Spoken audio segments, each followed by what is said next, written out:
28, 29, 30, 31 4 రోజులు worship conference. ఫస్ట్న ఇదే స్థలంలో మార్నింగ్ ఉదయకాలం 10 గంటలకు ఆరాధన, ఒకే ఆరాధన.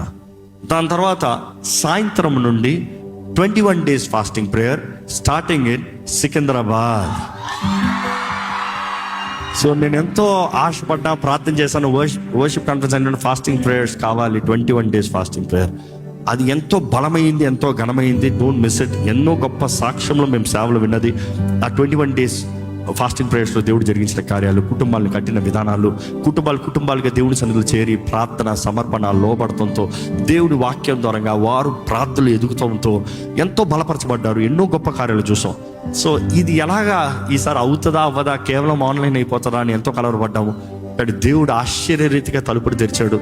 స్థలం మాత్రం నేను కరెక్ట్గా వర్షిప్ కాన్ఫరెన్స్లో అనౌన్స్ చేస్తాను, కొంచెం అంతవరకు వెయిట్ చేయండి. ఏం లేదు, మేము కొన్ని అగ్రిమెంట్స్ ఫైనల్గా సైన్ చేయాలి.